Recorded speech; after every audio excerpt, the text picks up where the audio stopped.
저는 이제 임상의 입장에서 바라본 현재 이제 복강경 수술 로봇의 현재 상황과 전망이랄까 제 개인적인 사견을 조금 말씀드리고자 합니다. 먼저 그 본격적인 얘기를 시작하기 전에 제가 소속돼 있는 세브란스 로봇 내시경 수술센터가 어떤 곳이고 이제 제가 개인적으로 어떤 경험을 가지고 있는지를 조금 말씀을 드려야 제가 바라보는 위치가 이제 어느 정도라는 거를 조금 파악하실 수 있을 것 같아서 이제 그 부분에 대해서 잠깐만 말씀드리겠습니다. 저희 세브란스 병원 이제 로봇 내시경 센터는 2005년도부터 시작을 해서 2013년에 전 세계 최초로 단일 기관에서 10,000예를 돌파했고 2018년에는 역시 전 세계 최초로 단일 기관으로 20,000예를 돌파했고 작년도에 저희가 30,000예를 돌파했고 아마 내후년도에 40,000예 그다음에 그렇게 이제 기록을 세울 걸로 생각이 되고 있습니다. 현재 이제 세브란스 병원에서 시행되는 로봇 수술 건수는 이제 국내에서 시행되는 총 로봇 수술 건수의 11% 정도를 시행을 하고 있습니다. 그리고 이제 사실 이제 저희가 이렇게 수술 건수 볼륨적인 측면에서 조금 이제 앞서 나가게 된 계기는 여러 가지가 있지만 이제 저희가 세계적으로 로봇 수술을 처음 시작할 때에 어떤 적응증을 확대시켜 나갔다는 점이 굉장히 크게 작용을 했던 것 같습니다. 2019년도부터는 다빈치 SP라고 뒤에 가서 자세히 말씀을 드리겠습니다만 단일공 수술, 싱글포트 수술에 최적화되어 있는 로봇 시스템이 론칭이 되었고 역시 이제 전 세계적으로는 지금 미국하고 우리나라에서만 FDA 클리어런스가 획득이 돼서 설치가 되어 있고 저희 병원에서도 열심히 하고 있습니다. 그래서 저희 센터에서는 전체 국내에서 행해지는 전체 건수의 한 38% 정도를 시행을 하고 있고 세계에서 최초로 여러 가지 SP를 이용한 로봇 수술을 시행을 하였습니다. 학술적인 측면도 이런 건수 로봇 수술의 볼륨에 걸맞게 저희가 이제 여러 분야에서 굉장히 많은 노력을 하고 있습니다. 또한 2007년도부터는 매년 저희가 정기적으로 국제 심포지움을 통해서 전 세계 서전들과 같이 로봇 수술에 관한 이제 직접 임상적인 적용에 관한 그런 최신 지견을 서로 공유하고 있습니다. 또 이제 저희가 굉장히 자랑스럽게 생각하는 부분은 트레이닝 에듀케이션에 저희가 초창기부터 굉장히 힘을 써서 역시 이제 세계적으로 전 세계 한 38개국에서 2,169명의 서전들이 저희 센터를 방문해서 교육을 받았습니다. 그래서 실제로 저희 센터에서 교육을 받고 방문하셨던 서전 중에 각 지역, 유럽이나 미국 이런 데서 지금 로봇 수술 분야의 리더로서 활동하시는 분들이 계십니다. 그래서 그런 부분에 대해서 저희가 굉장히 자랑스럽게 생각을 하고 있습니다. 이제 가장 중요한 부분은 앞서 이성 교수님께서 잘 말씀해 주셨지만 이제 로봇 수술이라는 분야 자체가 인더스트리와 같이 파트너십을 맺어가면서 이제 개발 단계부터 저희들이 어떤 긴밀한 파트너십을 유지하는 게 굉장히 중요하다고 하겠습니다. 그래서 저희 센터 저 이제 개인을 포함해서 저희 센터에 계신 여러 교수님들께서 인투이티브나 아니면 버브서지컬, 에티콘, 그다음에 국내 미래 컴퍼니와 같은 유수의 수술 로봇 제작 회사들과 굉장히 긴밀한 협업을 맺고 있습니다. 이 협업은 굉장히 여러 단계에서 이루어지고 있는데요. 가장 초기에 이제 시스템 개발의 초창기부터 인볼브가 돼서 이제 계약된 컨설턴트로 일을 하면서 조언을 구하는 것부터 시작해서 이제 트레이닝 에듀케이션 프로그램이 개발하는데 이 트레이닝 에듀케이션 프로그램이 사실 로봇 수술의 성패를 좌우하는데 굉장히 중요한 역할을 합니다. 로봇 수술의 분야에 있어서 트레이닝 에듀케이션은 마케팅과도 맞물려 있는 부분이 있기 때문에 이 부분을 어떻게 전략을 잘 세우고 접근하는지가 시스템의 성공 여부와 굉장히 긴밀하게 연결이 되어 있습니다.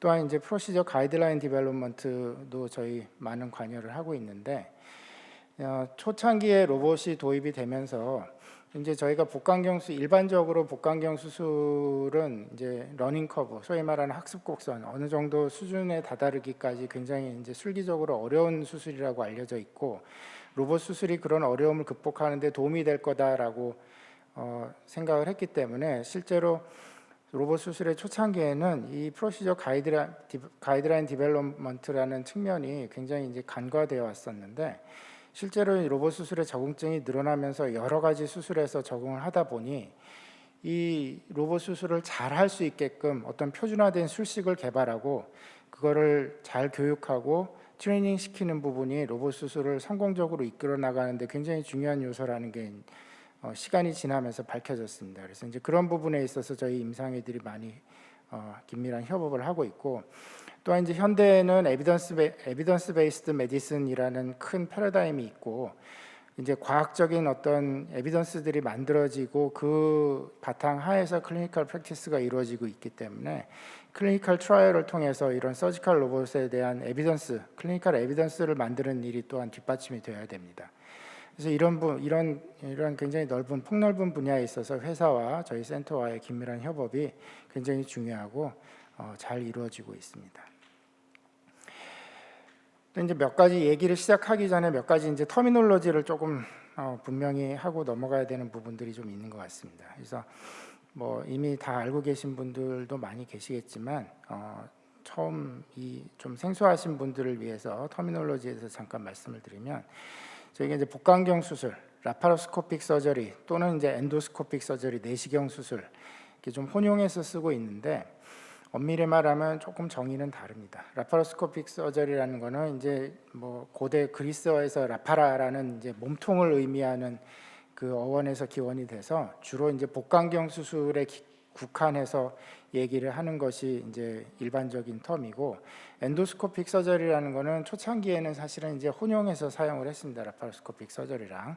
엔도스코픽 서저리라는 거는 말 그대로 카메라를 이용해서 우리 인체의 어떤 그 공간, 인체 내에 만들어지는 공간을 카메라를 집어넣고 이제 그것을 통해서 수술하는 수술을 통칭해서 엔도스코픽 서저리라고 과거에는 지칭했고, 현재는 이제 조금 더 복강경 수술, 라파로스코픽 서저리와 조금 더 이제 그 의미가 조금 더 내로우다운이 돼서, 최근에 엔도스코픽 서저리라고 하면은 약간 이제 플렉서블한 암 무브먼트를 이용해서 주로 이제 내시경 수술, 뭐 장내시경이라든가 위내시경 또는 뭐 어떤 이제 다른 구강 내시경이라든가 이런 조금 플렉서블한 내시경적인 플랫폼을 이용해서 하는 수술을 내시경 수술, 엔도스코픽 서저리라고 지칭하는 이제 그런 경향이 최근에는 더 강한 것 같습니다. 그리고 이제 엔도스코픽 서저리나 라파로스코픽 서저리 이 두 가지를 합쳐서 미니멀 인베이시브 서저리, 최소 침습 수술이라고 하는데, 이거는 이제 과거의 개복 수술과 대비되는 개념으로 만들어진 용어고, 이제 우리가 겉모습으로 드러나는 상처가 과거의 개복 수술의 큰 상처에 비해서 이런 최소 침습 수술은 조그만한 상처로 수술이 가능하다라고 해서 만들어진 텀이지만, 실제로 약간 이제 미스노머 같은 경향이 좀 있는데, 왜냐하면 실제로 배 안이나 어떤 공간 안에서 이루어진 수술은 개복 수술 못지않은 이제 그런 범위의 수술이 이루어지기 때문에 이 최소 침습 수술이라는 용어는 어떻게 보면 조금 맞지 않는 경향이 있습니다만 통용해서 사용하고 있습니다. 현재 복강경 수술 로봇은 마스터 슬레이브 포맷을 다 유지하고 있습니다. 무슨 얘기냐면은 서전, 이제 수술의가 로봇을 조종을 해서 수술을 하는 형식이지 절대로 이제 로봇이 자율적으로 어떤 수술을 행하지는 못합니다. 아직까지는. 그래서 이제 우스갯소리로 저희가 2005년도에 로봇 수술을 국내에서 처음 시행을 하고 그게 KBS 9시 뉴스에 보도가 됐는데, 당시에 이제 그 아나운서께서 국내 최초로 로봇 의사가 수술을 시행했다라고 이제 뉴스를 발표했습니다. 그래서 당시만 해도 로봇 수술에 대한 개념이 좀 미약했기 때문에 아마 로봇 수술 그러면은 로봇이 알아서 버튼만 누르면 자동화되어 있는 수술을 지칭한다라고 생각을 하셨던 것 같은데, 실제로 아직까지 현재 기술로서는 마스터 슬레이브, 이제 서전이 움직여서 로봇을 사용을 해서 수술을 하는 거고, 대개 이제 이런 세 가지 유닛으로 이루어져 있습니다. 그래서 디바이스 유닛이라고 해서 여기에는 이제 비전 카트라든가 여러 가지 이제 관련되어 있는 디바이스들이 들어가 있고, 로봇 유닛은 말 그대로 로봇 팔이 작동을 하는 유닛이고, 이게 이런 식으로 이제 분리되어 있는 형태도 있지만 최근에는 이제 모듈 형식이나 아니면 이제 서지컬 베드에 인베디드된 형식으로 나오기도 합니다. 콘솔 유닛은 서전이 앉아서 직접 이제 로봇으로 작동하는 이제 그것을 콘솔 유닛이라고 하겠습니다. 그래서 이제 실제 수술방은 뭐 이런 식으로 생겼습니다. 그래서 보시면은 이제 그 수술 침대에 환자가 누워 있고 거기에 이제 수술 로봇이 배치가 되고 그 수술 침대 옆에는 이제 실제로 로봇을 조작해서 수술하는 서전 외에도 보조 서전이라던가 보조 간호사, 보조 인력이 상시 배치되게 되어 있습니다. 그래서 이런 식으로 수술실이 운영이 되게 됩니다. 실제 이제 수술 로봇의 뭐 글로벌 마켓은 뭐 저보다도 더 많이 아시는 분들이 있겠지만 뭐 성장세가 굉장히 가파릅니다. 그래서 뭐 2025년 정도까지는 한 26.2% 연간 성장률을 보일 걸로 지금 예측이 되고 있고, 뭐 이거는 수술 로봇을 통칭해서 하는 거고 그 중에 이제 복강경 수술 로봇이 절반 이상을 차지하고 있습니다. 그래서 가장 큰 포션을 차지하고 있다고 볼 수 있겠습니다. 지금 현재 복강경 수술 로봇은 세계적으로 다빈치가 거의 독점이라고 얘기해도 무방할 정도의 점유율을 가지고 있습니다. 그래서 2021년 작년에 한 160만 건 정도가 전 세계적으로 시행이 됐고, 뭐 재작년에 비해서 거의 뭐 한 30% 가까이 성장한 성장세를 보이고 있습니다. 스페셜티별로 보면은 과거에는 비뇨기과와 산부인과가 주도적으로 수술을 했다고 하면 2015년, 14년부터는 일반외과, 제너럴 서저리, 그러니까 우리나라에서는 외과라고 부르는 분야인데, 그러니까 주도적으로 성장세를 이끌고 있습니다. 그래서 현재는 가장 큰 포션을 외과에서 차지하고 있습니다.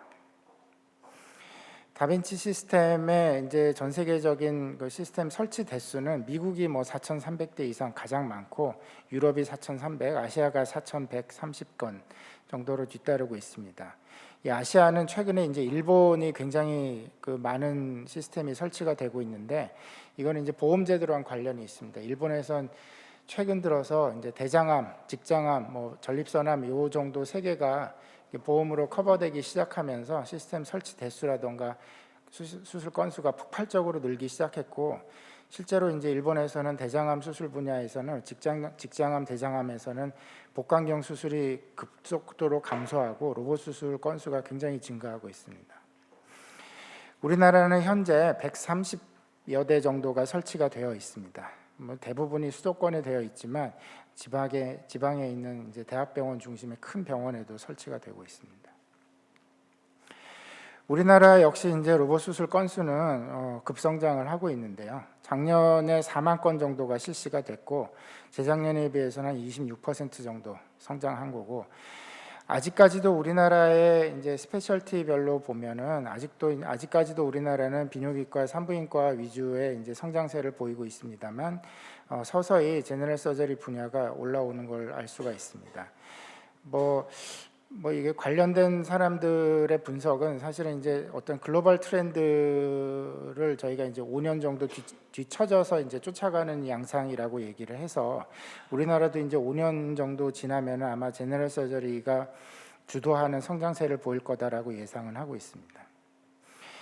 그래서 현재 이제 시장에 나와 있는 마켓에서 어베일러블한 로보틱 시스템은 사실은 뭐 여기 나와 있는 것보다도 많습니다. 중국에만 해도 뭐 중국 본토에서만 사용되는 시스템이 한 13개 정도 있다고 하니까 굉장히 많은데, 그래도 이제 주목할 만한 시스템들을 꼽아 보면 뭐 역시 제일 마켓 리더는 이제 다빈치 시스템, 인투이티브의 다빈치 시스템이고, 우리나라에서는 미래 컴퍼니에서 만든 레브아이 시스템이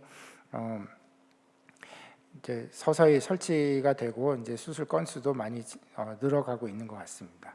그리고 이제 최근에 글로벌 회사인 이제 메드트로닉에서 휴고라는 시스템을 론칭을 했고, 재작년에 퍼스트 인 휴먼을 칠레에서 했고, 아마 우리나라에서도 금년 중에 KFDA 클리어런스 트라이얼을 시작하는 것으로 알고 있습니다.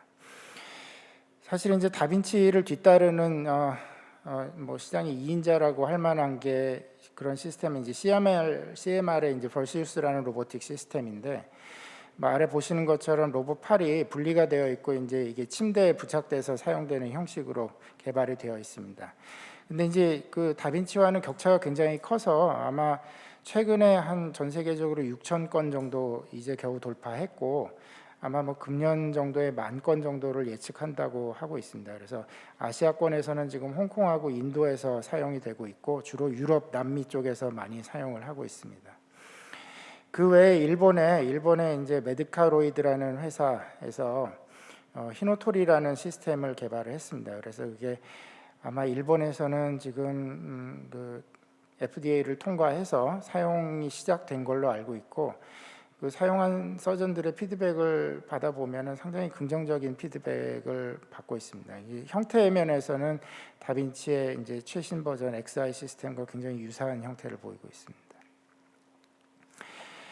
최근 들어서는 이제 이런 전통적인 복강경 수술, 멀티포트 복강경 수술을 시행하는 로봇 외에 이제 어떤 새로운 플랫폼의 수술을 시행할 수 있는 로봇이 이제 뭐 시장에 나오면서 각광을 받기 시작하고 있습니다. 대표적인 게 다빈치에서 나오는 SP 시스템, 아까 잠깐 말씀드린 싱글 포트 수술에 특화되어 있는 시스템이 되겠는데요. 보시는 것처럼 2.8cm 정도 되는 이제 내공 안에서 4개의 로봇 팔이 나와서 수술을 할 수 있게끔 해줍니다. 그리고 이제 이것과 더불어 이제 2부에서 우리 권동수 대표님께서 잘 말씀해 주시겠지만 최근 들어서는 이제 플렉서블 암 플랫폼에 엔도스코픽 로봇들이 이제 조금씩 각광을 받고 있습니다. 미국에서는 모나크와 아이언이라는 2개의 시스템이 지금 마켓에 어베일러블한데요. 둘 다 이제 미국에서는 브론코스코피 수가가 굉장히 좋기 때문에 브론코스코프를 인디케이션으로 해서 론칭이 되었고 최근에 이제 모나크 같은 경우에는 유로 비뇨기과적인 그 프로시저에도 사용할 수 있게끔 FDA 클리어런스 통과했습니다. 그래서 아마도 가장 처음 사용되는 인디케이션은 지금 이제 그 신장 결석 수술에 이제 사용을 하려고 준비를 하고 있는 것 같습니다. 그래서 이제 임상의로서 저희가 이제 로봇 수술 개발에 여러 단계에서 참여를 해본 경험이 있는데 뭐 아까 잠시 말씀을 드렸습니다만 다시 한번 조금 구체적으로 말씀을 드리면 사실은 굉장히 여러 단계에서 임상의들이 참여를 할 수 있고 실제로 좀 참여를 해야 된다라고 생각을 합니다. 그래서 사실은 처음 시스템 개발 단계부터 개발의 아주 초창기부터 이제 개발 방향에 대해서 임상의들이 적극적으로 참여를 해야 된다고 생각을 합니다. 예를 들면 이제 저희 뭐 경험을 조금 말씀을 드리면 모 회사의 시스템을 개발할 때 이제 그 당시에 한 10년 전쯤에 처음에 이제 참여를 하게 됐는데 이제 그 당시에는 복강경 수술과 로봇이 아직도 이제 경쟁 단계에 있는 상황이었기 때문에 로봇 시스템을 개발하면서 복강경 수술과 어느 정도 하이브리드 그 프로시저가 가능하게 설계를 하는 게 좋을지 이제 그 수준을 결정하는 게 굉장히 큰 이슈였습니다. 그래서 그런 데 있어서 저희가 임상회에서 인풋을 이제 굉장히 많이 줬던 경험이 있고, 근데 이제 그런 것들이 미래를 예측하면서 어떤 이제 확장성을 가지고 접근을 해야 하기 때문에 이제 그런 어떤 전망을 가지고 의견을 제시해 줄 수 있는 임상의 협업이 이제 굉장히 필요하게 되겠습니다. 그리고 이제 그 시스템이 개발되면서 그 시스템에 이제 여러 가지 뭐 그런 구체적인 특징들이 들어가게 되는데 예를 들면 이제 로봇 팔의 이제 리스트 펑션이라던가 아니면은 뭐 햅틱 펑션, 그다음에 뭐 비전 같은 것들 이런 것들이 그런 이제 기술의 개별 요소들이 어느 정도 수준의 어떤 것이 들어가는 게 임상에서 실제로 유효한지 이제 그런 것들을 실제로 어떻게 평가를 해야지만 이게 적절한지 아닌지를 알 수 있는지 이제 그런 것들을 임상의와 같이 개발을 하는 게 필요합니다. 그리고 이제 이런 것들을 바탕으로 프로토타입이 나오면 당연히 밸리데이션을 해야 될 거고 말씀드렸습니다만 이 분야에 있어서 트레이닝 에듀케이션 프로그램의 개발은 마케팅과도 맞물려 있는 부분이 있기 때문에 굉장히 중요합니다. 이게 이제 시스템이 시장에 론칭되기 전부터 같이 개발이 돼서 같이 가야지만 성공적인 로봇 시스템 프로그램이 만들어질 수 있을 거다라고 생각을 합니다. 그리고 현재의 어떤 이제 임상 의학은 클리니컬 그러니까 에비던스 베이스드 메디슨이라는 큰 명제하에 진행이 되고 있고 그렇기 때문에 이제 로봇 서지컬 로봇을 활용한 이제 클리니컬 에비던스들이 많이 만들어져야 됩니다. 그런 것들을 위해서 당연히 임상의와 어떤 긴밀한 협업이 필수적이라고 하겠습니다. 조금 더 자세히 말씀드리면, 뭐 이거는 굉장히 오래된 얘기고 이제 이미 이제 조금 뭐 다른 기술도 나오고 이미 이제 시장에 나올 준비가 다 돼 있기 때문에 조금 말씀드릴 수 있는 부분인데, 이제 개인적으로 햅틱 기능을 개발하는 단계에 모 회사와 이제 같이 협업을 했었습니다. 그 당시에 이제 협업을 한 내용을 말씀을 드리면, 처음에 이제 개발을 시작할 단계에서 우리가 이제 햅틱 펑션이 과연 무엇인가, 뭘 우리가 햅틱이라고 얘기하는가, 이제 기술적인 요소를 볼 때 우리가 수술을 할 때 어떤 조직을 손으로 만졌을 때 이 조직이 어떤 거다라는 거를 느낄 수 있는 텍스처 센싱이 햅틱의 요소가 하나가 있고, 그 다음에 이제 특정한 힘을 가했을 때 이 조직이 상처를 받는지 안 받는지, 그런 것들에 대한 이제 힘에 대한 피드백을 주는 게 햅틱의 요소입니다.